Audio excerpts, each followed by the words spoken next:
One. Hello, everybody. Welcome to the Tuakeo podcast. This is episode 7. I'm OG Albina, your host, joined by King L5 above me with his two friends, Garchomp and Greninja. Say hello. Yippee. Yippee. Yippee. And then we're joined by Keegan, big Greninja fan, not big Garchomp fan, which we will talk about. So he's probably feeling mixed emotions up there. I'm sure I'll have plenty of platform to talk about my feelings about Garchomp. That's actually, in this community. I'm 99% sure that's going to be the thumbnail too. It's going to be Keegan and a Garchomp on the other side, and like the thumbnail podcast template that we have. But yeah, we're going to be kind of talking what's going on and some fun things like some ADV. I mean, again, you guys are going to learn more about ADV draft than you probably want to today. So if you're so excited, be sure to drop a like on the video. Sub if you're new. I'd really appreciate it. And with that being said, we can kind of jump into the news. First up is BBL. We're week 5, a little bit over halfway because we're going 9 weeks this season. So, I mean, I got about as close to halfway as you can. Update on the pond. How are they doing, L5? So the pond, as of recording this, we're 10-0 right now. Everyone who I've been helping, we have not dropped a game yet. Never lost. Never lost. There'll be a loss to pencil in on week 9 on one of those pond members. The crazy thing, do you play Vepsis or AIM this season, or is it just me? I play Vepsis, AIM, and then you. Yeah, it's so I'm gonna take 3. Oh, dude, 3 pawn. I'm taking 3 pawn scouts in a row. Yeah. That's true. I guess I forgot the schedule is all weird to where I think when L5 helps me, it's after he's helped Vepsis and AIM build for the same team each. So it's like the third fucking time seeing it. He's like, God damn it, I don't want to see this team anymore. I know. I'm sick of it. Yeah, the schedule is weird. I know Nexus is the person who plays the same schedule like a week early. In terms of that, so like, yeah, I hear about that matchup a little bit, but there you go. Yeah, the weird schedule. Yeah, so a little over halfway through. Again, the kind of reason we went 9 weeks. I've seen a couple other Wi-Fi leagues do it, and I like it. In the sense of like when we do 8, which I like the shorter leagues. I don't want to go back to the 12-week seasons and things like that where you're playing regular season for 3 months. But 8, there's a lot of instances of people going 5-3 and not making playoffs. Whereas if you go 9. 6-3, you're pretty much guaranteed. 5-4, I don't feel as bad if you don't make it. You know, you're getting pretty close to even, and it should be the top half. So that's obviously going to be pretty cool. We also have the Draft League World Cup starting here soon. Wow, Draft League World Cup. So essentially, if you guys don't know, this is a tournament. This is the second time this tournament has been ran, at least officially through Smogon. Essentially, you'll see a bunch of teams from Europe, North America, Central and South America, Asia, and then rest of the world, my favorite team and favorite country. Essentially, it'll just be these captains. They'll pick a team of players from said regions, and they'll have I think it's a draft creation tournament. They'll play some games, and, you know, the winner's crowned at the end for, I think, just bragging rights and a cool thing on your Smogon forums that everybody always looks at for sure. And a role in the Discord server, which is cool. But, and it counts towards the Hall of Fame as well. Big. Which I'm number 1 in. The Draft League Alpha. Oh, big. So last season it was US West who won, which L5 and myself was on. I carried. I went 0-4 and led us to victory. Hey, I played my pools games, didn't go well, didn't like the team, and then my other one was a sub. Me. I actually. So fun fact about that game. I forget who it was that I had to sub for. I had just gotten off of work and I had a personal training client and I had like 4 pings. They're like, oh, we need you to play it. And I was like, shit. And I remember it was a new client and we were like, I was teaching him how to deadlift. And I was like on my phone in the back, like, what's my thwacky do? Fuck, why do I have a thwacky? It was not good. I almost won too. I did not play that bad for playing in those circumstances. It was pretty funny. I think we had already locked up the series at that point anyways too. So, probably, yeah. Yeah, obviously US West was really strong. We ended up winning last time. Hopefully, US West on paper was definitely not the favorite at all. But no, you know, it was at least when I remember. Yeah, from what I remember, it was Canada. Yeah. Yeah, Canada was like a superpower, right? Mm-hmm. Did we play them in the finals? I don't remember. I don't remember who we played. Yeah, I didn't play finals. I don't remember, to be honest with you. I know Northeast was good. You were saying, obviously, Canada is like super stacked. That's the team I think of when I'm like, oh, this team's like crazy roster wise. What are the other big ones for this tournament to look out for anybody who wants to follow at home? So previously Oceania, which is now rest of the world. So it's basically Australia plus like a few miscellaneous guys. But yeah, Australia basically. Yeah, and I know there was there's some cool captain course here as well. So if you want to see this, I'll try and remember. Hopefully, I'll link this down in the description below. They're kind of picking all their teams and getting after it, which is pretty darn cool. And then ADV draft wise, everybody's favorite format that everybody super knows about. Keegan, I'll let you take the reins here. We have a pretty cool little mini ADV event going on here soon that's not named Emerald Open. That's true. Yeah, I think we did the draft for it. I guess technically this morning. I guess we're not going to reveal anything about the teams, but we're going to be doing a 4-player kind of round robin ADV tournament where the top 2 will play each other for first, and then the bottom 2 will play for third. I don't know if we want to reveal who's participating in that yet. I'm sure it'll be revealed in various streams over the next couple of days and weeks. Well, I think we could say the players who play. I just wouldn't say their teams. I think they're going to reveal their teams. So like we have myself and Owen are going to be playing in that, and then we have AIM and Nexus are going to be playing in it as well. So we're going to be playing this on Pokemon Coliseum, which has some interesting... I think that's the coolest part. I think that's the part that's most fun. I think that's going to be really cool. Exactly. Yeah, there's some interesting changes from Coliseum to like normal ADV, and that there is team preview, which is slightly different, and then you do get to see the HP stat, which can be kind of a sign for certain Pokemon if you know your HP stats, like Swampert. Is one that is 404 baby. Yeah, hey, if you see a 404, you know what's going on. So that's going to be a super fun event. I know ADV Draft has been something that has really picked up in the last little bit. I know Smogon is running their first ADV Draft tour. Emerald Open is going on 5 years this year in February. So doing ADV Wi-Fi and getting like the bigger creators involved is super big to see that format continue to grow from kind of a little bit of a niche community that it has within the scene.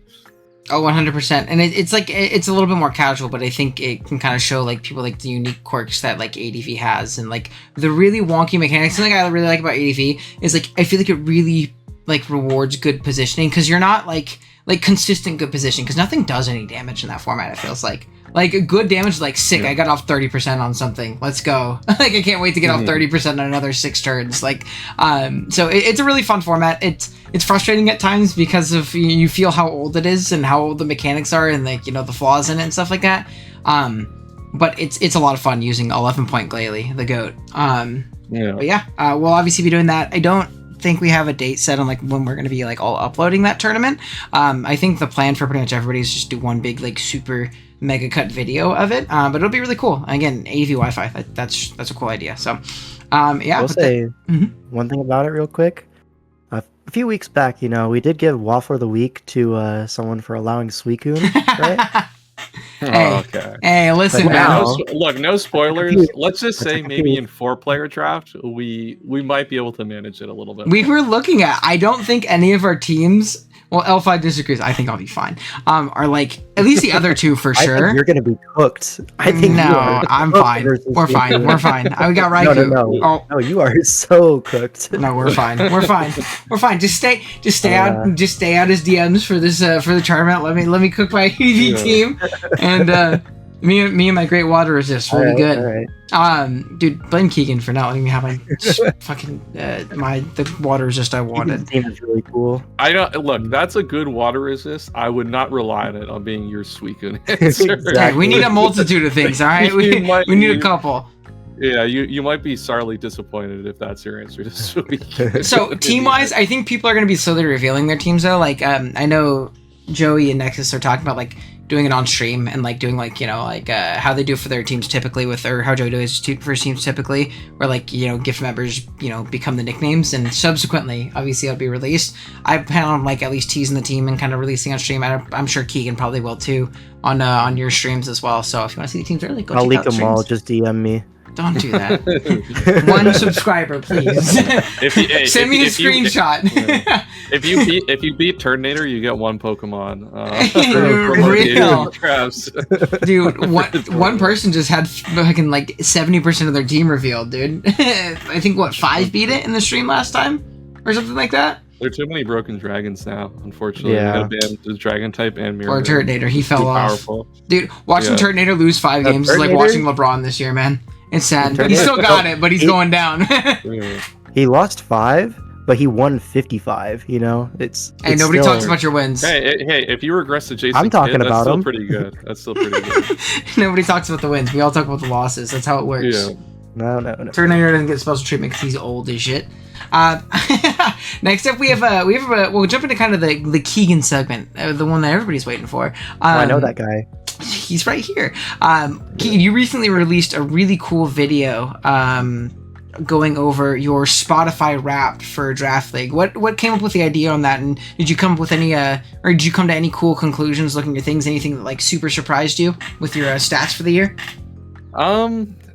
I forget like where the idea came up. I think I'm someone like my day job is working in data analytics, so I spend so much time just looking at random data things and like music data. I look at my Spotify stuff all the time. So I was thinking like, I wonder if we did this for Draft League. Everyone's got like their draft doc that they show their kills and all of that they store win rate. I'm like, what if we take this to the next level? And what do we see? Like, what are my trends like for like certain move choices, item choices, Terra types as well? Like, what are those type of trends? And where can I potentially evaluate where I have a potential bias in terms of what I'm doing? The item slot is something I would consider probably where my biggest bias would be. So I was curious to see the amount of heavy duty boots I run in comparison to every other item. So that's a part of where kind of the idea came through. Just the boots and Keegan. Yeah, just the boots. I think I don't know. I gave you the screenshots. You can probably throw them on screen. Oh, true. I should pull in those post. up. But I think including all formats. So there's a good portion of these games that have ORAS and ADV where there is no boots. I think boots was like on a fourth of my Pokemon in all formats. That's fucking ridiculous. which is insane to think. And I think with SV only, it was like triple the next item. I think leftovers caught up because of the fact that ORAS and ADV, like you're a little bit more limited in terms of items on defensive Pokemon, and ADV limited in items in general. So it was something I wanted to do because I wanted to take a level up on like what the Draft League doc idea was for tracking stats. And I think I think the item stuff was really interesting to see. It's like maybe I do have a strong bias towards heavy duty boosts where maybe I shouldn't play. I've seen that a lot in BBL builds this year. I just haven't used boots almost at all on most of my Pokemon. Keegan, I think that's probably 'cause it's really fast paced and it's hard to set up hazards when you're facing God 1 and God 2 on the other Pokemon team. That's fair. But I think if you want like a qualifier for Keegan and how much he loves boots, Keegan's the only person I've seen like Keegan made someone go on an item clause rant because of the amount of boots he ran in a playoff game. He brought 5, I think, on his team. The only non-boots guy was Uxie, right? The guy who only takes rocks. Yes. In that game, it was LTM. It was low tier, and they were like, "This is ridiculous. This should not be allowed." It was very funny. Like I've never seen someone more in love with an item in my life. And I'm a big boots guy. I just won't draft removal if I don't think the removal is good. Keegan takes that to a whole nother level. Yeah, and I think a lot of that comes down to I am very low on a lot of the hazard removal in SV specifically. So I think like boost is a lot better of a way to usually combat these hazard stacking Pokemon. Clodsire is the Pokemon I've done this against the most. Is like I found like using heavy duty boots as a way to like invalidate that slot on teams has been probably the most effective way to deal with it, rather than having like a random spinner that comes in and loses a turn kind of every once in a while. For sure.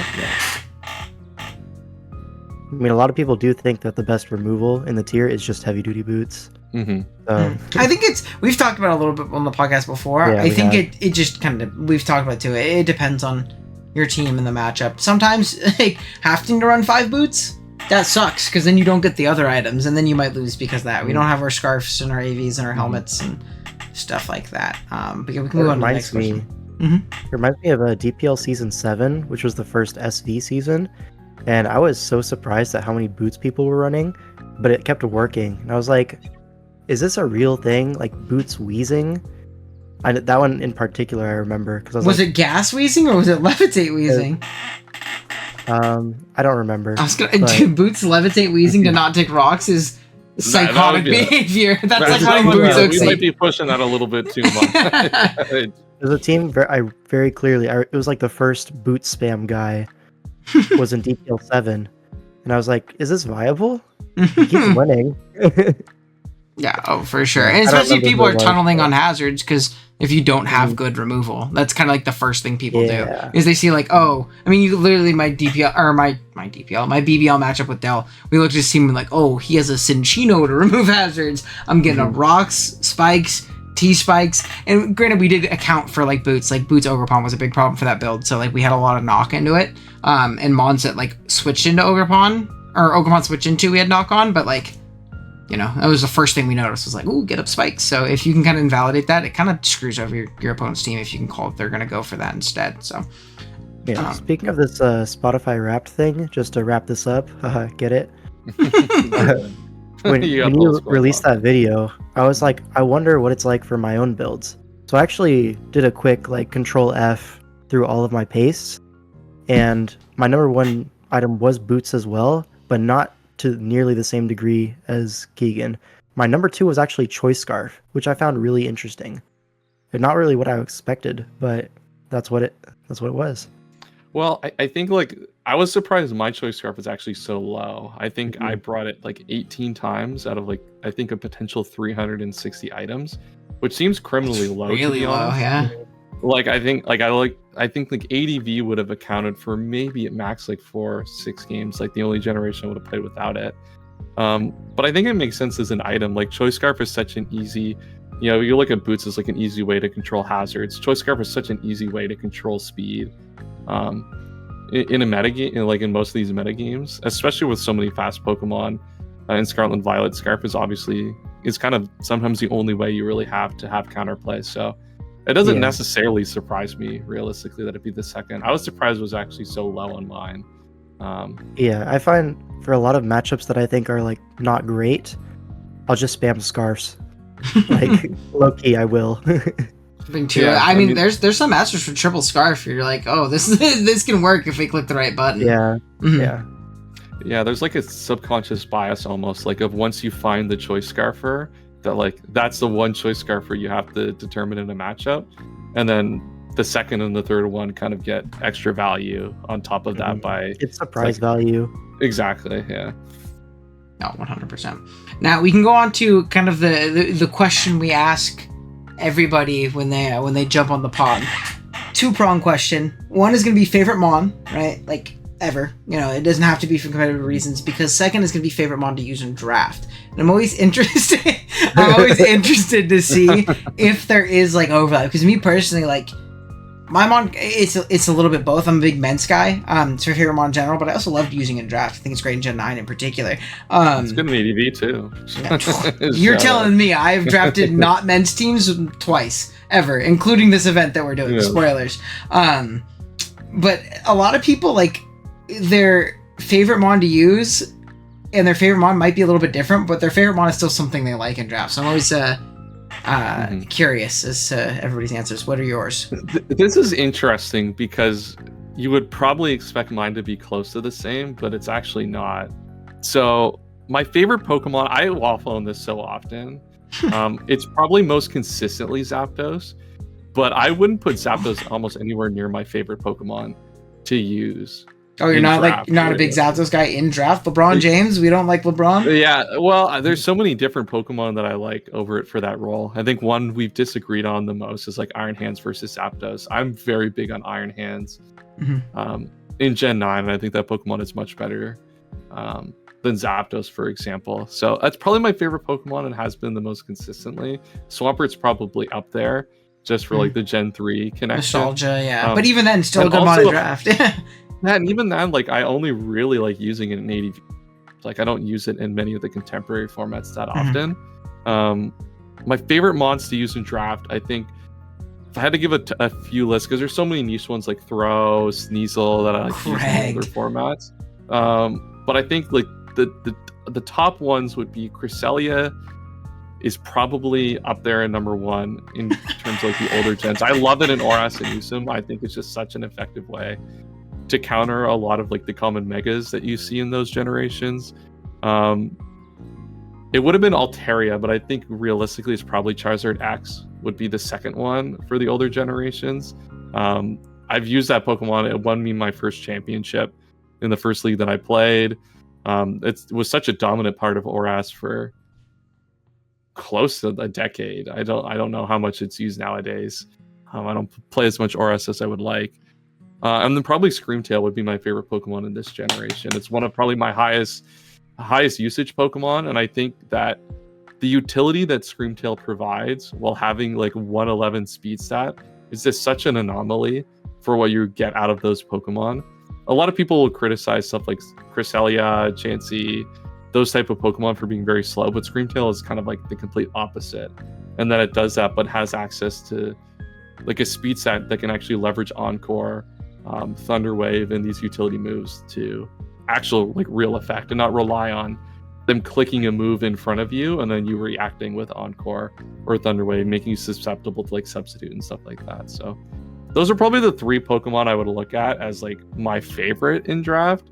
But I've got like a bunch of like small guys that I use pretty frequently. But there you go. I'm very disappointed that you didn't take the opportunity to say number 1 Cress, number 2 Zard Y. We are so close to Zard Y. Yeah, Cress. That's the answer. I love Zard Y. But like Zard X, probably I've used it more. That guy is objectively much better. I mean, for sure. He is much better, and like there are a lot of flaws with Zard Y. As much as like, you know, Zard Y Sand has been like a very popular RS archetype in like the early Team Tour days. Mm-hmm. But like there's just too many flaws for Zard Y to use that Pokemon consistently, unfortunately.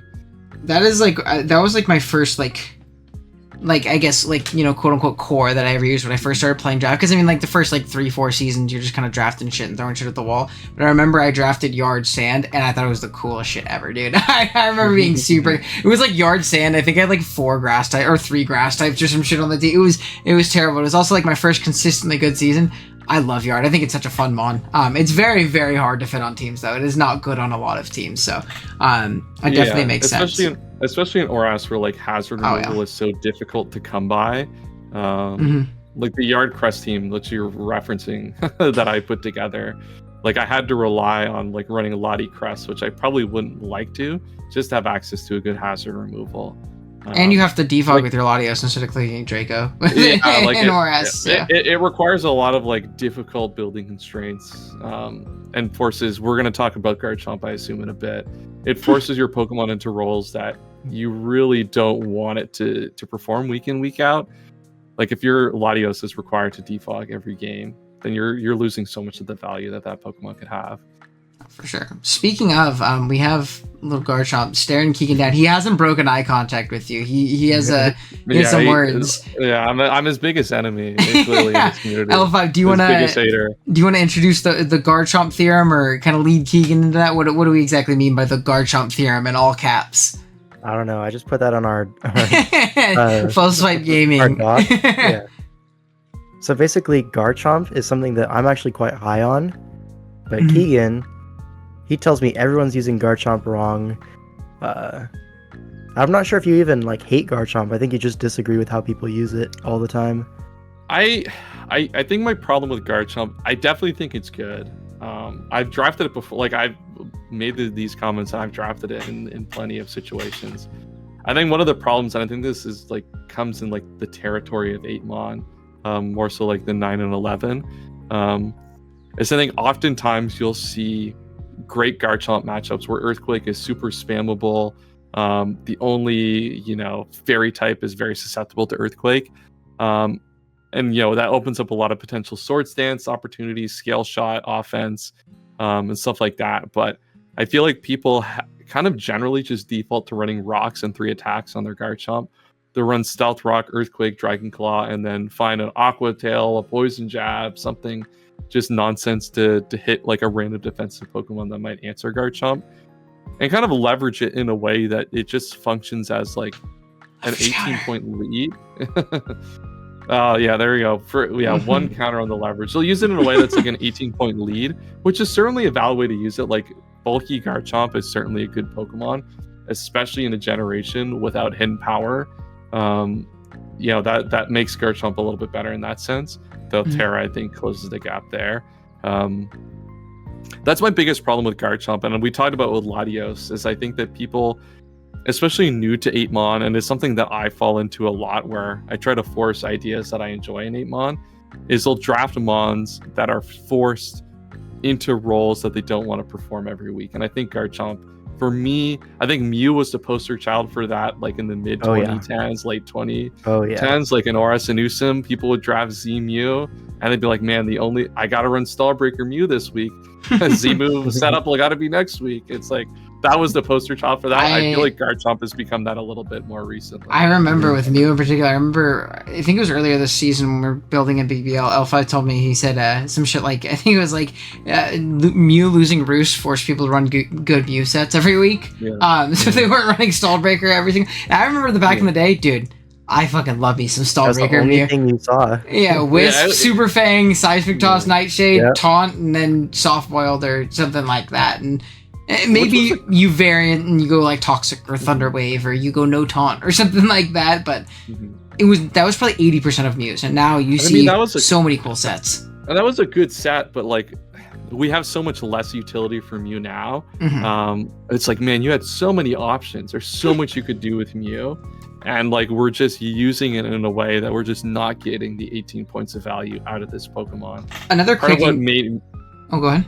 I was gonna say, part of what made Mew so good, especially like in something like Usun with Z moves, is that Mew comes in on a turn, and man, you do not know what's gonna happen. If like you know what's gonna happen is knock off Will-O-Wisp, like that's a much easier situation to play around.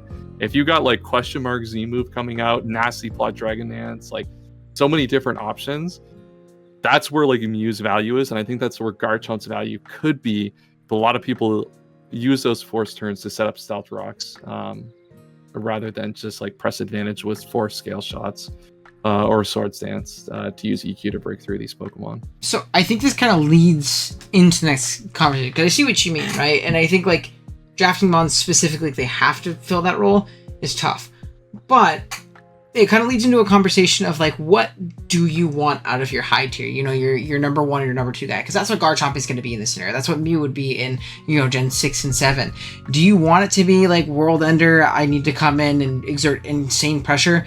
Or is it okay for it to have a little bit more of a supportive roles in some games, in some specific matchups, like those tank helmet chomps that just kill a physical attacker for simply existing or clicking an attack? Also, I'm curious on your thought on this, because obviously you're a big Garchomp guy, and I think you're also not super upset with running Rocks 3 or Spikes 3 or something like that in a matchup if it's the right thing. And I'm wondering your thought on this kind of idea of what you want out of your top tier Pokemon, your number one, your number two. Do you want it to be, win con, or is it okay for it to be a little more utility based?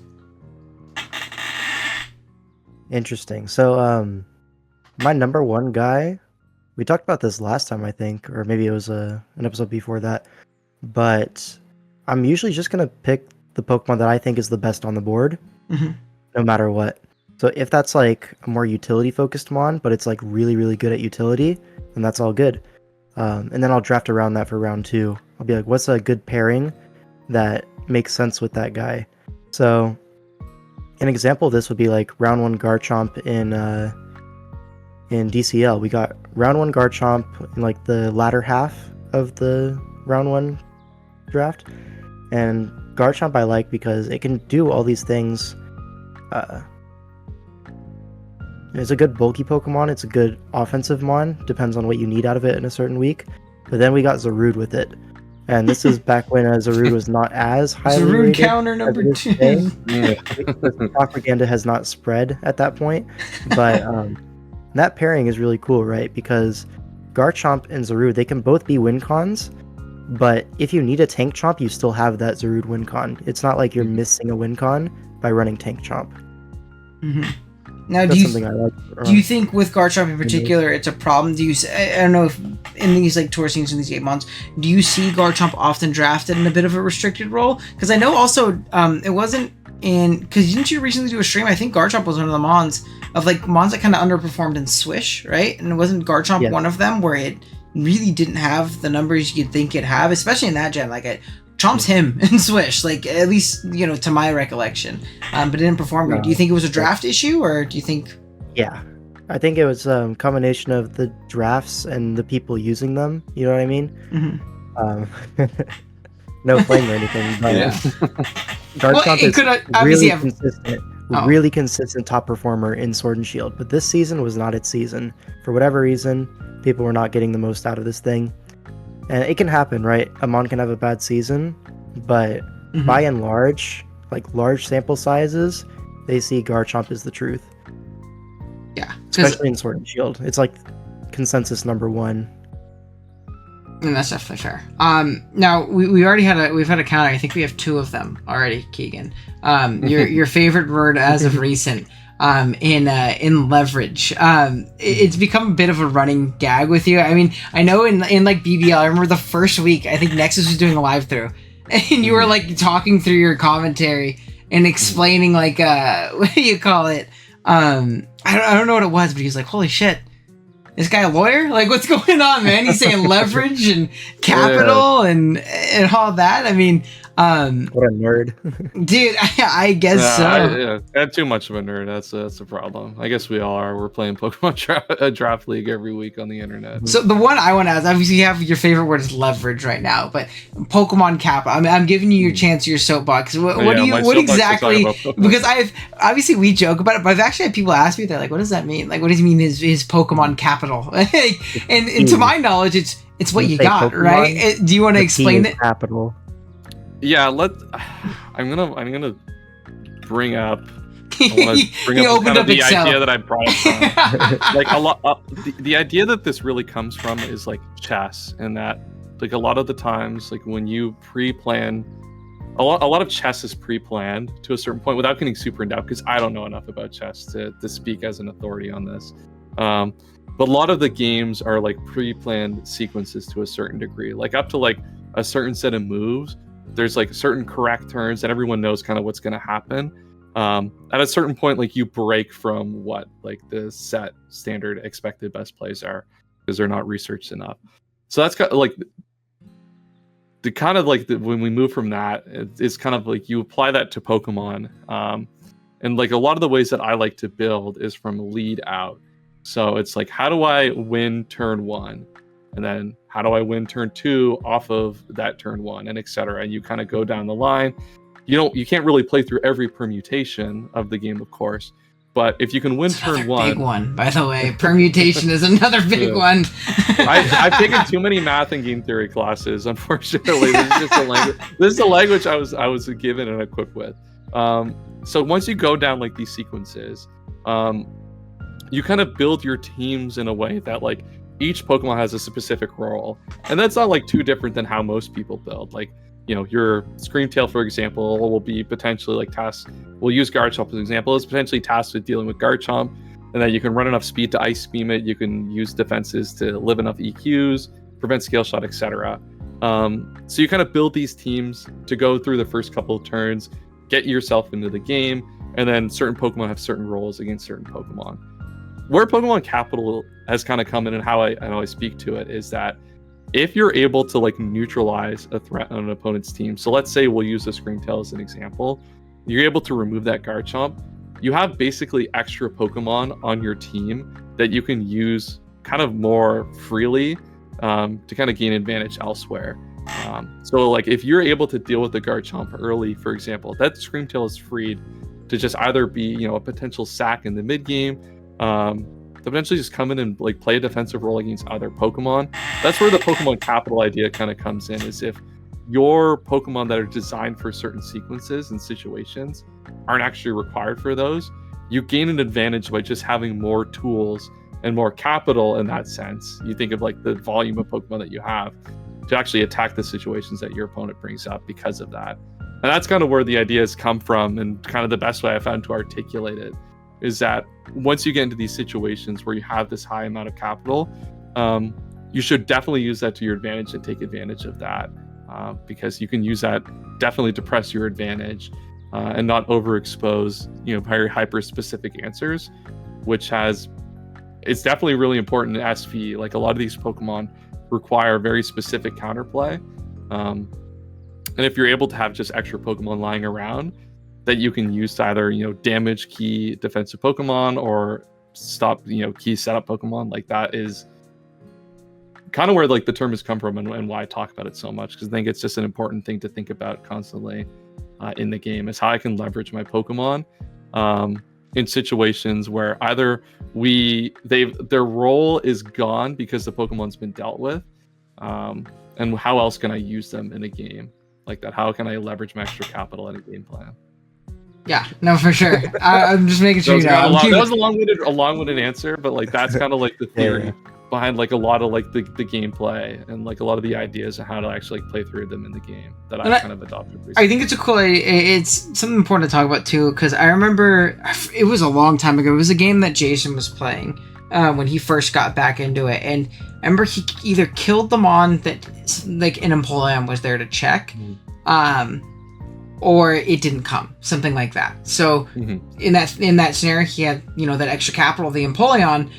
But I also remember it was an instance where it was like super early in the game, and he's just like, I'll sack it. I don't need it. When that isn't, the best way to like take advantage of that. So it's not that you just like have something you don't need and you can sack it. Maybe sacking it is the best play, and like, the face something scary to get a safe switch into something else or whatever it may be.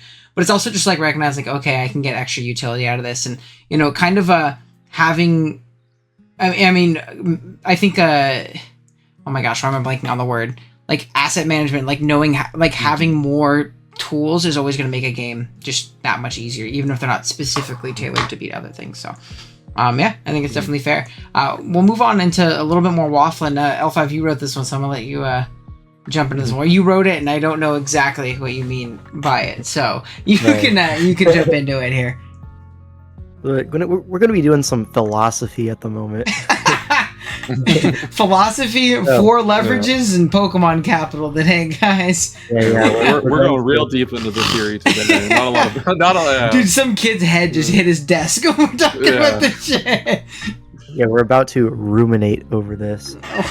So I don't know if that's a real word, Chad. I don't. Nobody fact check him. No, it's a real word. I got him.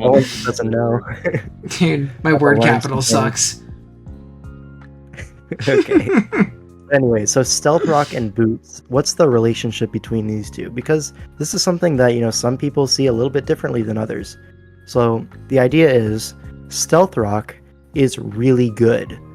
It's a great move, like metagame defining. But then you come along with Boots.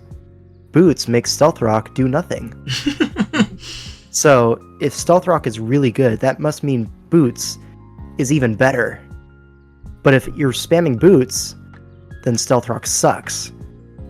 And if Stealth Rock sucks, why are you even bringing Stealth Rock? You'd rather just bring Spikes and hit the Pokemon that aren't going to be Boots. Because everything weak to rocks generally runs Boots. That's just kind of a general rule. So you may as well get Spikes, right?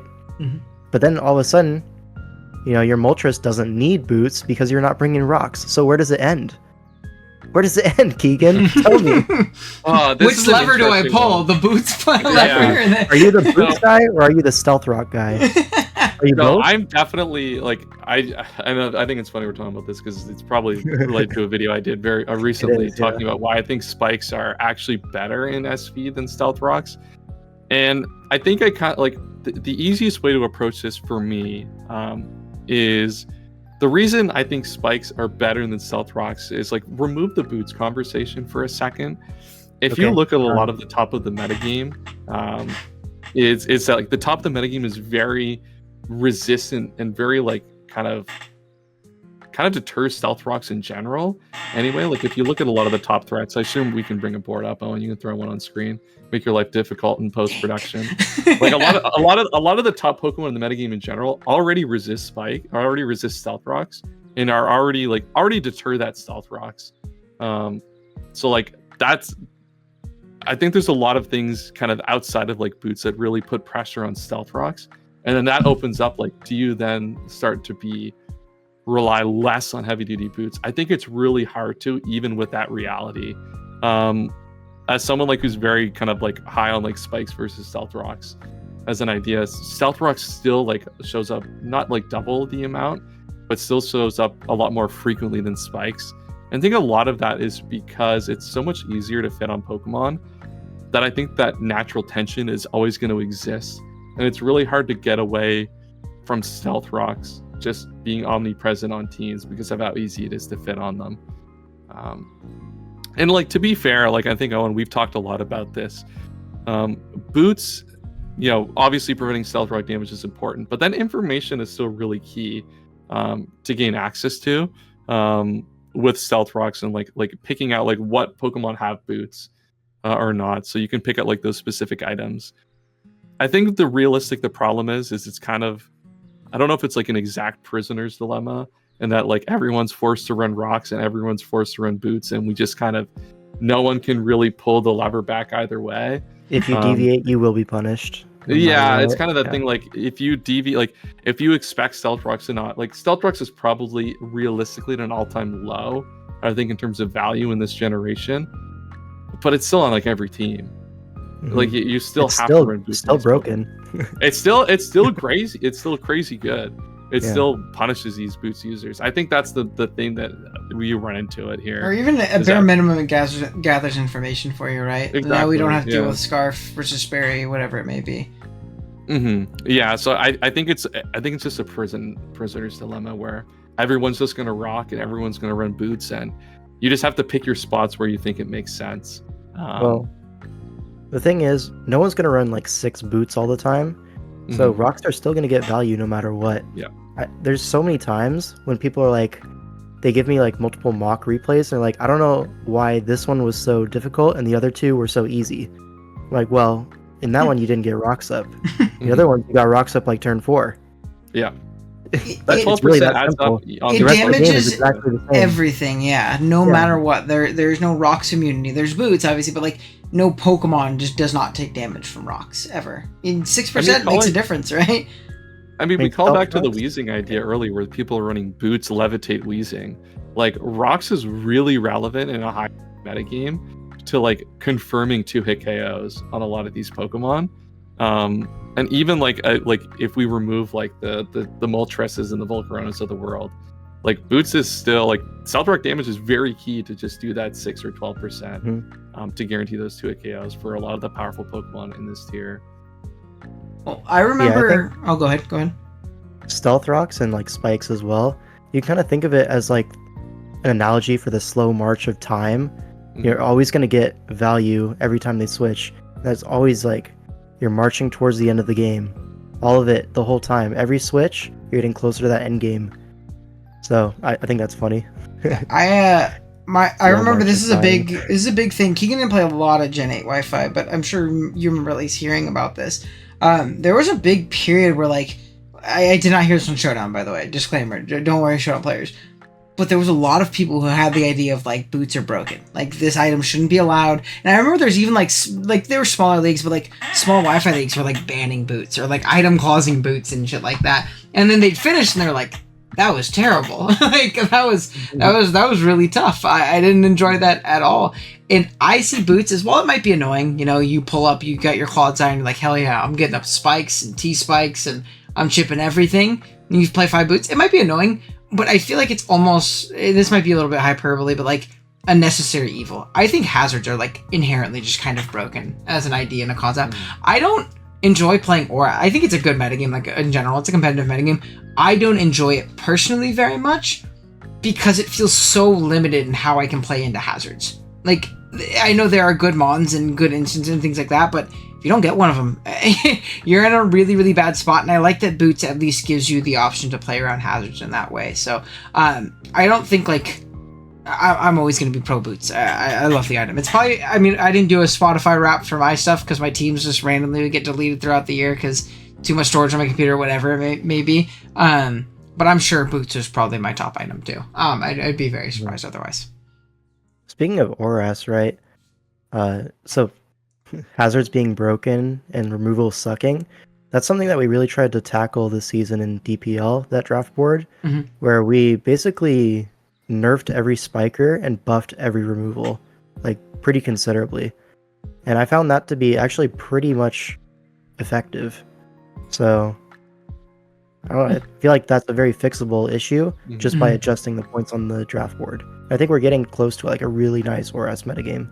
Which is crazy, by the way, because I think that metagame's been out for like damn near 10 years at this point. By the way, if you're ever wondering if you have the perfect board in your draft league and things like that, you probably don't. Yeah, you never will. Yeah. No, there's always improvements that you can make. And a lot of Horus's lifespan, as someone who played when Horus was the main generation, he's old. Like, we were discovering resist berries back then. Like, we had a long way to go. I remember where we are today. I remember watching when I was like first getting in draft, before he took them off his channel, watching like Mega Mogwai old GBA videos, and he was speed creeping. And I remember other people were like, yo, what the fuck? This guy's crazy. Yeah. Why the hell does he have 120 HP? The smoke on set doesn't say that in the calc. That's not cool. So, obviously that's like the first. I think there's like the most advancement in that one because it's been out for so long, and when people started, they sucked, at least compared to today. Like, today's ORAS players would... Kelder was like a first-round pick in ORAS back in the day, because like someone smoked GBA with it. Like, there was a lot. It was a lot more content like based. Like, people would watch like, Shady Penguin use them on. They're like, hell yeah, Jolteon. Some people still think that about Conkeldurr. Shout out to Low QP. That's the biggest, the Terra Conk. Yeah, I played him in like a DCL tryout game, and I think he smoked me with Terra Conk. It was very sad. I'm sure he did. So broken. But yeah, speaking of, good to tie in the hazard removal topic by bringing up Conk. The greatest defogger in SV. Yeah, not a defogger. Real. How does he defog? Not even Kappa. Not even Kappa. No, it's somehow can defog. I don't know how, but yeah, that is an option to get. He swings that thing. All right. Speaking of speed creeping, right? Mm-hmm. The philosophy of speed creeping, right? Are you the kind of guy who will creep the creep? Are you the kind of guy who will go max speed to catch other people creeping your creep or whatever? Or are you just like, I'm just gonna go at the next fastest mod, I'm gonna outspeed that? So how far down the ladder are we? So I always forget who said this. I feel like it's something Jake said. You only get punished for an aggressive speed creep 1 out of every 50 games. You just got to take that 1 out of 50 on the chin. It really depends, honestly, on like if the bulk is necessary. That's kind of like the line is like, do I actually gain something by doing this? Mm-hmm. Like the default is just like to go down to the next guy in line. But oftentimes, like I'll build teams that take the next level if I can gain something in a calc by having that extra bulk or that extra attack. So that's kind of the differentiator. I'm not really in the business of catching people lacking on speed creeps. I think people often at this point, some people might do that, but realistically, I think if you just speed down a little bit, gain that extra bulk, it might have advantage, and then evaluate from there where it makes sense. That's kind of how I approach it. Like, so you find the Scarpers, and then you find the next in the blue. All right, go ahead. All right, I'll give you this. Do I have something? It's like pass the stick around like elementary school class. Yeah. You got I'm gonna fucking hit you with the stick if you don't let me talk. Go ahead. So I'm actually like the opposite. I feel like I've gotten like early on too when I started playing, I got burned a lot, and I always think like the life cycle of a draft league player can like be seen in their EVs. You first start playing, you like learn how to speed creep in the first couple games, and you're like, oh, sick, that's dope. Then like you get to that like intermediate level where you're like, I know what I'm doing. I have 6 EVs and 6 stats. My creep is creeping their creep of my creep of their expected creep, and blah blah blah. And then you get later and you're back to like, I'm gonna speed creep this guy and have the rest in my stats that are, what it's being used for. I think there's a middle ground. Obviously, that's like hyperbolic, right? But like there are some instances where X scenario is probably gonna happen. X scenario is probably gonna happen. You want to cover for them. But like my slow bro, I'm running Fizz Def. My offensive guy, if I don't need the bulk specifically or need the plus nature, like say I can aggressively creep with my Flutter main and get down to Modest. If I look in the matchup and I'm really doing my due diligence and prepping, if I don't need Modest for any special 2-hit KOs or OKOs, I'm just not going to take the risk personally. I don't know if that's maybe just not getting the most out of my mons and my resources, but I would rather construct a game plan knowing 100% that I outpace them on or I live X hit guaranteed no matter what, opposed to being like, What if he's randomly not creeping? I've seen so many games this generation of people like being super aggressive in their creeps and not creeping a max speed Iron Crown, like all these Paradox guys, and then you see them run max speed so they can get the most special attack and still be booster speed, and then you lose the game because of it and things like that, right? So I'm a little bit different. I actually don't like aggressively creeping unless there's a specific reason and need for it to win, because I just think it's just adding too much potential like variance to the game. What about you, L5? It's all about the opportunity cost. Yeah, no, 100%. And there are instances where you need to. There was a game, I forget which one. It was a couple games ago in BBL where I super aggressively crept with my. I think it was against Chimpact. I super aggressively crept with my my Flutter, because modest specs gave me 2-hit KOs on things that I would not have 2-hit KO'd otherwise, and those were applicable turns that I thought might happen in the game, and I'd rather not have to deal with them otherwise. So I don't know. What do you think, L5? So I'm the kind of guy that I hate it when I have to revenge something and I don't know 100% it's going to be faster. That just kills me. I hate it. I hate it so much. So maybe like 9 times out of 10, I will just do the honest speed creep. But sometimes I do gain something pretty substantial out of going for an aggressive creep. And something I realized when I was doing my DCL run video, where I just go in depth over all of my teams that I brought, I actually found myself having a lot of aggressive creeps with that team, that Terrapagos Meowscarada team. Mm-hmm. And I was like, I don't usually do this. This is kind of cool. So like my Urshifu was always like super slow, but still creeping their defensive guys by quite a bit. And then it was like max Spadef kind of thing. But and then Terrapagos, I would go pretty slow on that guy as well to get some bulk. And then you're still strong with like Modest or whatever. Like a lot of those Pokemon that I was using, they don't need to be max speed to do their thing. So I was taking that and applying that, you know what I mean? So it might be a team specific thing where like specifically that team you don't need to like super speed creep. But in general, I do like to just know for a fact my Pokemon is faster than yours and I don't have to like worry about it at all. Sometimes I'll see people like, oh, I'm gonna creep Adamant Lopunny because they can like aggro creep it, and I want to catch that. So if I calc any Adamant Lopunny hits, then I know my whatever Weavile will be faster. That's something that I've seen actually super commonly. So that's why I usually will just do the honest creep, because if I'm not gaining Adamant or Modest out of it, then what's the point? I have like 16 more HP. Mm-hmm. Who cares? Like, that's 16, a big opportunity cost thing. There's literally no reason for that. Am I really going to live on 3 HP? Nice. But oftentimes you're not gaining the value if you're gaining like the 16 EVs. I think the big speed creep, and this is something I've seen a lot in OU, but I haven't seen it as much in Giraffe, is one thing you also have to be mindful of is protecting against people upspeeding their bottom, like their slow Pokemon. So like something I've done a lot, like I've used a lot of this year, is Iron Hands. Like you can leverage a lot of speed and catch a lot of 60 base speed guys. Is like you will often have a lot of just like free speed on your Pokemon. Like one thing you'll need to do is like protecting against like the aggro speed creeps at the top.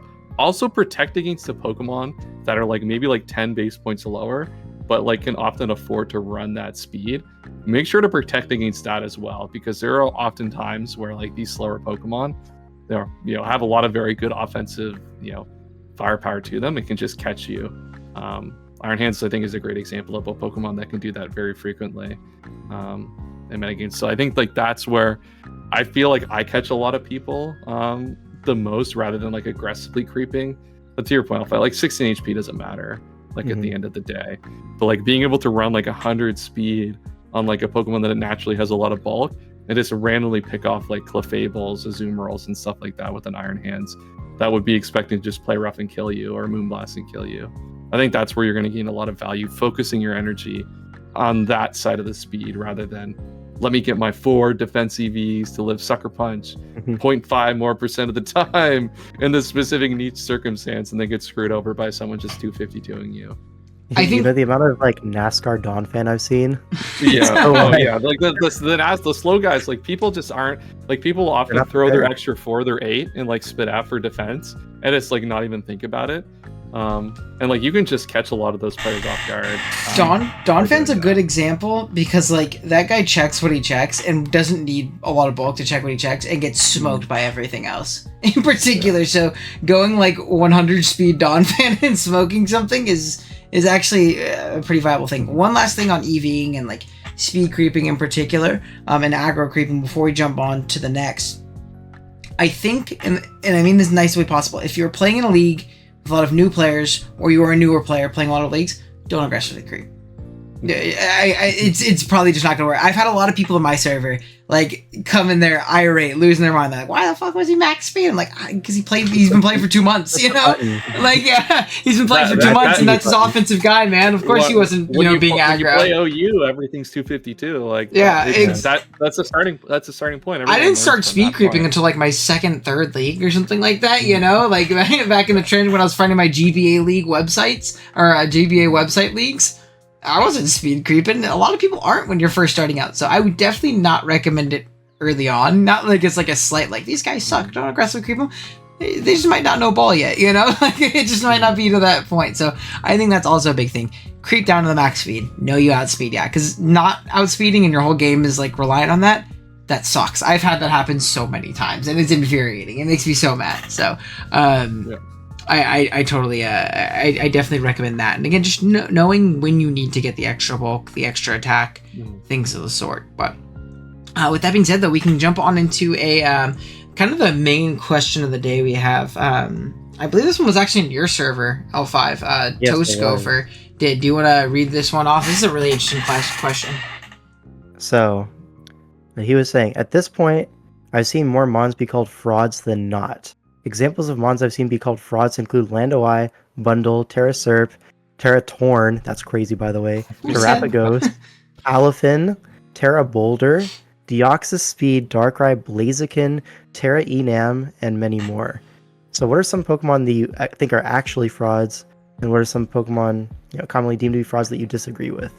I think some of these are crazy. I'll be honest. Some of these are wild. Some of these are wild to me. I think it's draft league buzzword is a big thing in it, right? It is. Like, Pokemon does bad in a tournament. You don't use a Pokemon well, fraud. It's like the immediate buzzword you throw out when you don't think a Pokemon is as good as something. I think again, Terra Enam is one that sticks out, right? Because that one didn't have a great DCL, right? In particular. I think that Pokemon's very good still. Like maybe it wasn't as good as previously thought. But I don't know if that means fraudulent. Fraud to me implies you shouldn't draft this guy unless he's considerably dropped from the board. I think a lot of people will look at fraud. I'll hate him myself a little bit. Like if you watch me play Spectrier in the Frost Battle League at all this year, you probably think that guy was the worst Pokemon to ever exist. I think that's a lot of where this comes from. Is especially the Terra Pokemon. The Terra metagame is evolving so frequently. It feels like every other tour, something new comes up. Like Zarude comes up at the last tournament. Like Terra Enam I was dominating before. Like there's such a cycle of these Pokemon. That I think someone has one bad season. I think it was I saw K-Crick say in a server, if a Pokemon was a fraud, it's probably the player and not the Pokemon. I'd look there. I'd look there before I looked at the Pokemon. It's realistically true. I think. If I look, the only two Pokemon I look at there that I think are frauds would probably be Bundle, but I think the over-reliance on Hydro Pump there is what kind of deters me from using that Pokemon. And then I'm really low. I wouldn't say I'm as low in Terrapagos as I used to be, but I think that Pokemon, in reality, I find sometimes struggles to really have a strong impact on a lot of games, especially in a fighting dominant metagame. Where hazards are harder to remove, and itself having to remove the hazards itself more often than not. But the other ones, most of these are crazy. Most of these just don't make sense. I think a lot of the time, I think a lot of these mons are deemed as frauds too, because maybe the team composition, and a lot of these too, you don't hear a lot of fraud talk in Wi-Fi because they're a 9 to 11 mon teams. So I feel like you can more aptly support a lot of these Mickey higher tier offense a little bit better and still get a functional team. Some of these mons just feel hard to fit on these 8 mon builds. Something like Bundle just also feels kind of awkward, right? And on a lot of teams, something like Blaziken feels really awkward in 8mon, in my opinion. At least I feel like I would struggle drafting around. I struggle drafting around in 9 to 11. I think Mons are overrated, but very seldom frauds. You know what I mean? I think there's actually probably more underrated Mons than there is overrated Mons. I think Lando has a pretty good. I'll get in Lando Eye propaganda for just a little bit. Okay. I think Lando Eye is a good example, and that in 8mon. In 8-player draft, the ground resists and ground immunities are a lot more concentrated.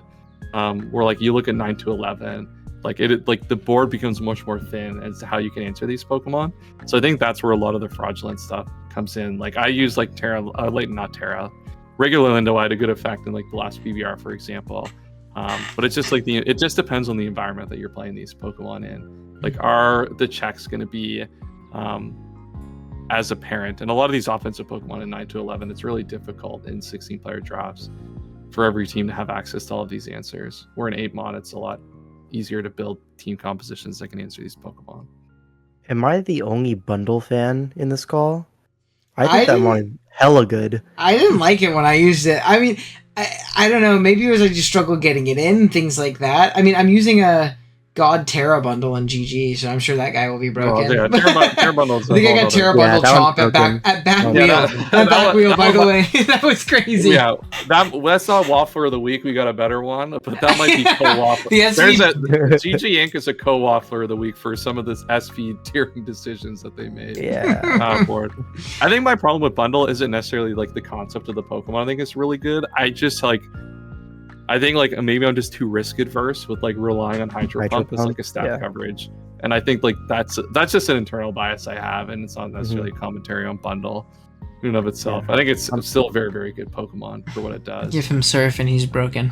I'm the kind of guy I will bring Hydro Pump more often than not these days. I used to be a Surf guy, but these days, I only play in team tournaments, right, for this whole year. So I'm like, if we're all running Hydro Pump, you're not going to hex everyone. Maybe one person will miss. But if the whole team's running Hydro Pump, we're gonna hit a lot of those Hydro Pumps. Yeah, the team tour aspect does like simplify, does like lower the variance. And, like, it's like if I lose, we didn't lose the week yet, right? It's not best of 1, it's best of 8. So in a setting like this, I'm more happy to run Hydro Pump. Take risks in that regard, You mentioned Lando Eye. I think that is probably the worst ground type out of anything above like 10 points for me. I think it's so bad. I don't see that's your answer. Fraudulent. That's the fraudulent answer. I think that's the biggest fraud on this list by far. I would believe it. And I think that's a lot of like the 8 versus 9 to 11 kind of situation. I think there are a lot more situations in these like thinner teams that Lando Eye just takes advantage of. Like when every team like in SV 8mon has a very good dedicated ground resist and like a ground check. Man, like you can't run gravity every week. Like that's just not you just can't have that as your game plan with this Pokemon. So like I wouldn't even disagree. Like I would not draft this guy in 8mon like ever. But like you can definitely find roles for him in 9 to 11. I see it going round 3 all the time. Yeah, look, to each their own. I've drafted probably Pokemon that people would call fraudulent even in 9 to 11. I'll still draft Volcarona without Terra to this day and fight through all of this nonsense with Pokemans. But I'm looking. That it's my fault. I'm currently looking at the DCL board, and maybe it's just me in particular. Because I think it's also hard to call like a 7-point model fraud. Like, what did you expect him to do? So like you look at the top of the board when you look at this, right? Yeah. The only Pokemon I don't like just are like I don't like these guys. Nobody likes them.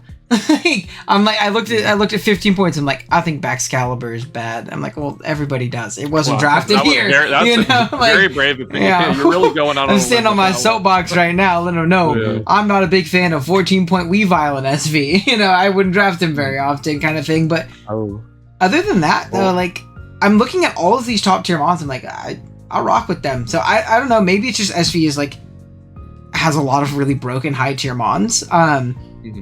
I think in past gens, I might have kind of been like, this guy sucks at the top of the board. This guy sucks at the top of the board kind of thing. I don't know. I feel like this gen just has a lot of strong guys. I'm not a big Chi-Yu guy, but I also don't think he's a fraud, right? I don't enjoy using him. I think he's difficult to position, but like, it's still really good. He's still really strong.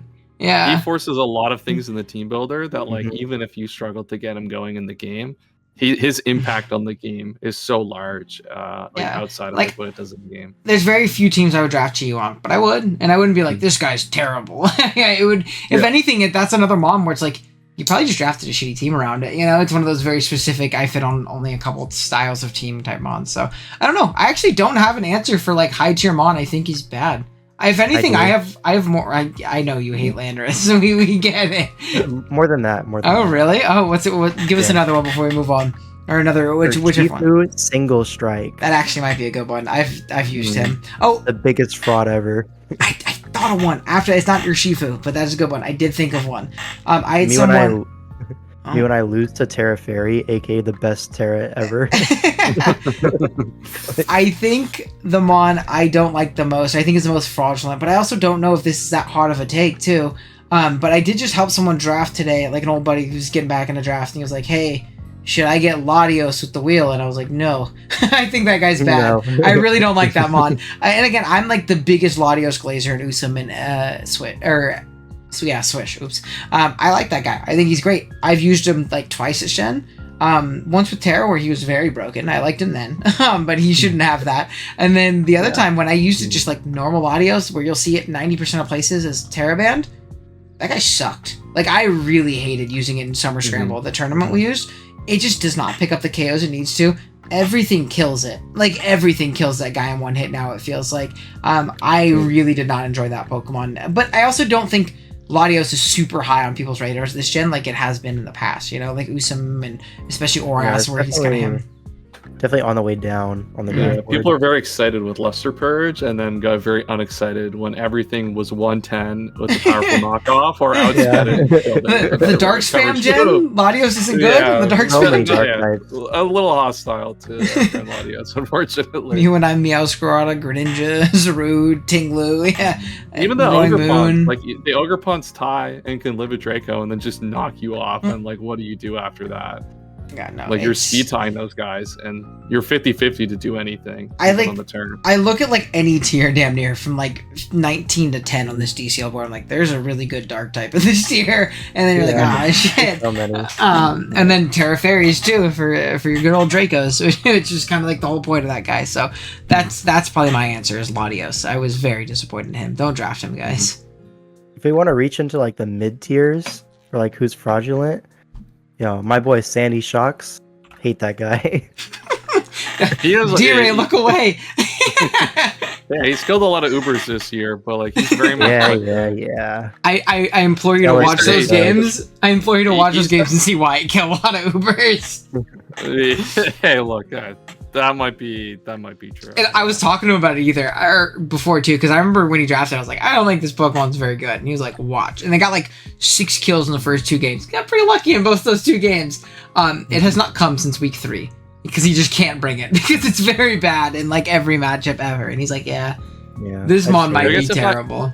I guess if I'm gonna bring one myself, we got I think one we forgot about. I think Manaphy is also like the game has left Manaphy behind. I think at this point, like he got Calm Mind plus Refresh, and you still can't use him anymore.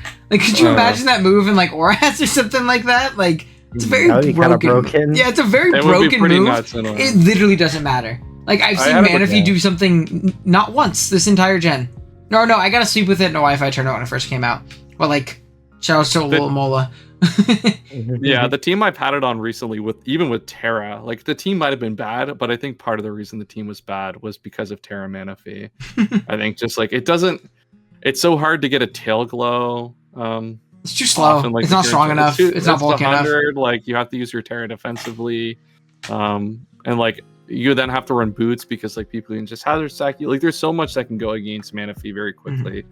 And then it becomes like a 15-point like U-turn knockoff Scald guy, which is like, wow, I spent 15 points to click Scald and knock off in SV. I feel really bad about my decision at this point. I spent a lot of points for this role. One mon I think it's the same like stat total. One that I think is the opposite, because again, I'm looking at this DCL board. The Terra tax on this guy is, I mean, it's a decent amount above what it's at. I have fucking loved Mew in this gen. I think that guy is, we talked about him a little bit earlier. I think that guy is super sleeper this gen, because I would consider it underrated at this point, because I haven't seen many Terra Mew builds. Like, we saw a few in DPL, but not DCL. Oh really? Yeah, I have not had more fun with them on, and I don't know. And again, it's not like it's like sweeping every game or something like that, because like and we've brought DD like twice or 3 times at this point, to be fair. But like in week 1 AV, week 2, it was like boots rest talk, or no, it was helmet rest talk spikes. Like you can do a lot of cool things. Or like the set we brought against Dell was fucking sick. DD acro resto chesto. That's super shy. So you could do a lot of really cool things with that thing. I feel like I just don't see enough teams drafted. I feel like there's oftentimes I'll look at teams and I'll be like look at a full league, especially on Wi-Fi, and I'll be like, wow, nobody has Terra Mew. I feel like that guy's better than half of these Terra guys that are, you know, on these teams. So that's my one for, I don't know if people are calling it a fraud because it isn't used enough, but if we're talking like underrated guys who don't get their flowers, I think that's Mew for sure. Oh, I have one more funny story about this, and then maybe we can move on. So TJ, if you know that guy, one of the Smogon mods, right? I think he retired from like the Smogon management stuff. But anyways, that guy, he made a bet with me over the DCL season, which I forgot about, but he reminded me after the season, like a few days ago. He was like, I bet that Ogerpon, the grass one, will get more kills than Zarude. Oh no! That's a tough one. The Rillaboom pipeline. That's tough.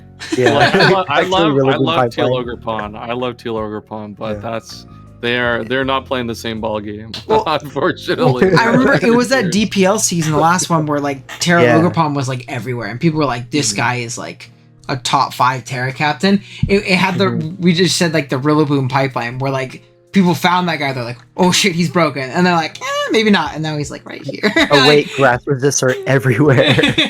He's good, but not that good, you know. Like, I would I can actually resist Ivy Cudgel if it's not like a water or a rock type. Yeah, I wouldn't call him a fraud if he's priced aptly, but if he's like going for like 21, 22 Terra points, like I still do see him go in places for that. 17 with Terra. Yeah, if he's too high, then. Yeah, he's probably a part of that conversation, unfortunately. So it just depends. All right, we have our game of the week here. Give me some context on this guy. This is, while I get the dimensions going. This is Hiker versus Vinny right here. For some Gen 9 drafts. Is this the top 16 or? This is round 1 of the Smogon Circuit Championships. So this is the top 16 performing players out of all of the tournaments so far this year. And so like they qualified by doing well in the other tournaments, and now playoffs of the year. There's like a custom avatar on the line and stuff like that. It's a very big deal. But so it's a best of 3. That's the main thing that we need to focus on. It's a best of 3, and currently Vinny the Winnie is up 1-0. So, match point. And he has this really cool, like, Terra Blaziken team. It's very, very fast, right? You have the Meowscarada, the Geo Speed. And then the defensive mons, they're like, they can still do some cool stuff, like Lando T, great utility, Tentacruel, everything wrong with society, and then Mimikyu, which actually has kind of like come into its own in like a utility role this gen. I've seen a lot of Mimikyu, and I've seen a lot of like Will-O-Wisp, Rocky Helmet, Curse, Destiny Bond kind of thing, Pain Split. All that stuff has actually shown really good success this gen. So there's something to say there. It's also a great spin blocker into the elephants. For example, Great Tusk, which it's facing. So potential game plan, you could stack and then block the spin. So it's a cool team, right? Blaziken looks we have strong. Hiker. With basically a carbon copy of the Sun team that was used in DCL by Band Chasers to great effect. It's the Kaif team, right? Exact same, yeah. Kaif team. He went like 5-2 with this. So great stuff. But so that's the context basically.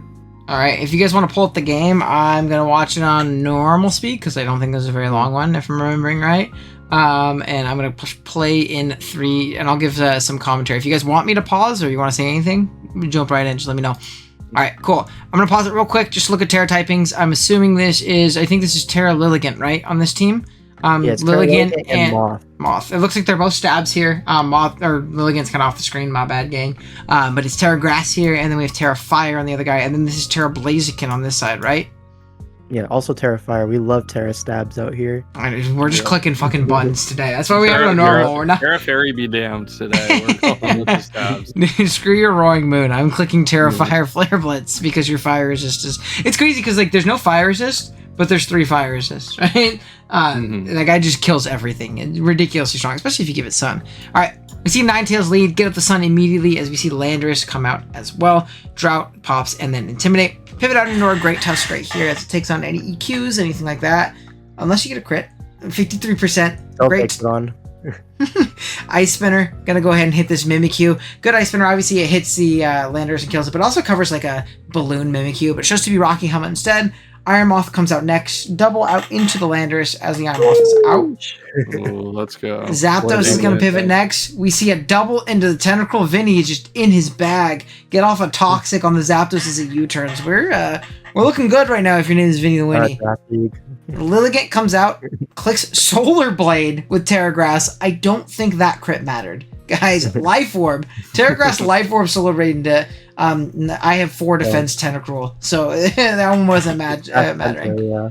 We double out into the Mimikyu on the Zapdos out here. Double back into our Landorus on a Volt Switch, blocking that, gain a little bit of momentum. Which Shout is out very, to very U-turn nice. and Volt Switch on the same set. Good one on that one, Hiker. we are all just clicking buttons, baby. We get up our rocks with our Landorus, so that's obviously going to be nice. We can pretty much always spin block, so we just go into the Mimikyu. Headlong Rush does not kill. It's a more defensive variant. Helmet. Then we're going to just see a Nightshade take it out. I really do like how people have used Mimikyu this gen. Even on Wi-Fi, Viz has been like going crazy with it. I remember Amel used it really well too in the past. We're going to see Blaziken come out on a Flamethrower from the Ninetales. Not take that much, but if we're clicking Terrify or Flare Blitz, we might be killing ourselves pretty quickly. We actually see a Memento here pop into the Blaziken. No Flare Blitz are going off. We go into Lilligant because while you might resist Grass, you're not going to resist Solar Blade, unfortunately. We click Solar Blade. Pokemon. Very, very strong Pokemon. I think it's cool seeing this guy get used. I know in BBRD League Tone has it right now, and it's a really cool mon. I've used it before. Yeah. Really fun. Early in the gen Techno, base Techno, he was using Hisui and Lilligant to really great effect. So it's good to see like the renaissance of Hisui and Lilligant. Oh yeah, it was we miss an Axelon for it. It was in a DGBA season. I remember because he started uploading that. I remember watching that at work and being like, oh shit, Techno's uploading. Like damn, he's actually smoking everyone. Yeah. So we Solar Blade even at -1. That's gonna kill from 34. Blaziken, speaking of frauds, not really beating the allegations there. Out comes Deoxys, shows off the extreme speed. Really cool prep from Vinny there, being able to take out that Lilligant, showing Life Orb too. Really nice into these Sun builds or these Roaring Moons after they set up a DD or something like that. So we Psycho Boost, do 8 billion to Zapdos as it U-turns out, as Draft League players do. Iron Moth is going to double back out into Zapdos as we see yet another Psycho Boost pop. Getting this thing down to -4 is going to make it to where we can very, very comfortably probably take that Psycho Boost. It does show Mixed, clicks Knockoff for 65 because this Pokemon might be bad. We Agility up, and we're going to die to the E-Speed. We do die to the E-Speed, so it is Roaring Moon against the world. We are going to see Landorus come out. It shows, yep, I was remembering correctly. It shows Clear Amulet right here. We DD up with our Roaring Moon. Nice little U-turn. Get 60% off or something of the sorts. Meowscarada is going to come out. It triple axles and misses as the moon clicks U-turn. Does not kill. One more Scarf triple axle. We hit one more. Oh my god. That's crazy. Into the fact that it couldn't kill. We knock this turn. Oh my gosh. Wait. He had knock. Oh, and it goes down. Good night. Or knock wouldn't have killed from there. I guess it just had no other move to hit the Meowscarada. The fact of no Scarf on Meow, right? And it just kills guaranteed. Yeah. I guess that's fair. He didn't have an out versus Scarf besides missing, which is not reliable. But here you saw. Unfortunately, it was pretty reliable right here. It's better to be lucky. Better to be lucky than good sometimes. That is. Never let anyone tell you Microtoad is not lucky. This guy. This game was I mean, yeah. I mean, it was a fun game up to that point too. Really offensive, really cool. Vinny positioned really well though. The Dio set was like really freaking strong here. And it was probably mostly physical with how much damage that knockoff and E-Speed did. Like Moth might be terrible. Cool, like offense versus offense, like stuff is dying, man. Yeah, dude, the terror stab. You look at double terror stabs on like each side. You're like, oh shit, they're coming in and clicking a banned life orb or specs hit. So, real quick plug. I guess not really a plug, but on Tuesday, which is the day before we're uploading this, I'm going to be doing a stream reviewing all of these round 1 games. So if you didn't catch that, go watch the VOD. It's kind of retroactive plugging kind of thing. It's in the future as we're recording. It's in the past as it's going to come out. So fourth wall breaking here on the 2AKO podcast. Philosophy. Speaking of wall breaking. Oh man, Waffler of the Week. I'm so excited. This one is very funny. Me and Keegan both saw this one, I think live. I think we were in call. I definitely saw this one live. This happened. So this league, this is our good buddy Kaz's league, the Hoenn Classic. League is multi-gen, so it's 1 week is ADV, then it'll be Oras, and then Usum, and then it starts over again. This is an Usum game. Our good buddy Diet Type, another big friend of the channel, against Matthias, who's a very nice guy. He's actually my favorite person in this league. He is so fucking nice. They're playing a nice little Usum game right here. You can see this is Mega Lop and a Mega Gallade. We're just going to kind of let this play, and you tell us when something goes wrong. I'm going to go ahead and speed this one up. I have it on fast on turn 1 if you guys want to see when. Just some normal power-up punch into the Mega Gallade. He's dead now, unfortunately. Yeah, Lavany's gone. Yeah, we'll leverage our fortress here. Spec Sylveon, Jesus Christ. We see a nice little double. That's a good set. We didn't switch into our Fairy Resist, by the way. We get up our rocks. Flamethrower, good night fortress. Things are only getting O-code in this game so far. Shaman, Hidden Power Fire, good sack from Jason. Good stuff. Good stuff. We get out into our Immense, free switch. We're going to Z Tectonic Rage, only do 31, because Zygarde is very bulky. Good scout from Matthias, by the way, getting out on the Z Dragon. Iron Tail. Crazy. Yeah. Iron Tail, that guy dies. We're going to get out into our Scizor. Look, a nice little knockoff. Knock off the Yachi Berry. Uh-oh. Wait, hold on. Uh-oh. Uh-oh. What is this? Hold on. Let's pause it here. Take a look at the chat. Take a look at the chat, bro. Oh my funny. Dude, it's so... I don't think so. Context. I'm gonna key here. I'll move the dimension so you guys can see the chat a little bit better. Again, no ill will from Mr. Matthias. Again, might be the nicest guy in this league. I love this guy. Every time I play him, it's a blast. He's really really nice. But on the dock, Kaz did not have that power construct was banned on Zygarde. You'll see that very often in leagues, especially in like big tournaments, big official places, and especially leagues where people don't play a lot. Matthias doesn't play a lot of Usum. To my knowledge, he's like an ADV guy. Plays a lot of ADV. And a lot of ADV guys play in this league because they're like, ADV league, let's go. It didn't have a note on the document that this was banned, so he thought that he got like round 8 Zygarde complete for like 15 points or something like that. This is also the second Usum game we've played. I don't think he brought this Pokemon to the first Usum game that he played. So he left Zygarde, in his mind, Zygarde complete on the bench. If we're taking this like BBL, right? Zygarde complete isn't in this gen, but it was in Gen 8. That guy was a Platinum Uber. Like, he's very, very broken. I don't think you all realize how bulky this guy is. I mean, you saw when he completed, this guy's so much HP. When he goes below half, he just gets like 30% back immediately. Like, you don't have a lot of Pokemon who can just potion up in the middle of a battle because they took damage. I mean, this one's very, very broken. He had no idea and brought it, and he was like, oh, shit, my bad. I guess that is a forfeit win, but they ended up playing it out afterwards. This is a 4-0 win for Jason. We'll let the rest of the game play, because I don't want to spoil it. We'll just keep going. There's anything too crazy that happens, but Clef comes out. We Moonblast into the Rose Raid. Out comes Zygarde again. Double him the Drapion. We making plays. Why not? 1,000 Arrows does nothing. I mean, to be fair, if you're going to have any Pokemon in a Zygarde complete, Clefable's probably a good one. Especially when it's parried and not like, unaware Toxic or something of the sort. You Pursuit on the Jirachi. It does 0 damage with this U-turn. This Sylveon's putting on a lot of pressure. We'll kind of skip through. We'll put it on hyper fast. Bullet Punch into Zygarde. Bullet Punch again. Kill the Rose Raid on double. Trick Room goes up once again. Sylveon kills that guy. We get out into our Scizor. We double bullet punch. It's Rest Zygarde. So you gotta play Rest Zygarde complete, which is so crazy to me. I couldn't imagine. Clef is doing like literally 0 with that attack, but we do see that it is Calm Mind. Jirachi tries to Trick Room again. I don't know if it could hit the Clef. And then SD Glade comes in and wins. So he still won 2-0, by the way. He won his extra diff, so he got his 4-0 win. I get it because Matthias hasn't played before, but it is very funny to think of like, yeah, I got round 4 Zygarde complete. So that is why that's going to be Waffler of the week from Matthias versus Jason here in the Hoenn Classic. And shout out to Jason for still winning the game, by the way, because that Pokemon's very broken, like super broken. That was He's still prepped for Zygarde. Yeah, we didn't prep for Zygarde that has 2 of its HPs, unfortunately. Shout out for the second week in a row that someone has lost with Hyper Beam on their team in the Hoenn Classic, unfortunately. Joke's on you. That was like 3 weeks before that, so shut the fuck up. Apologies. I'm going to spoil how my ORS game went for you now before you watch it. But yeah, that's going to be Waffle of the Week.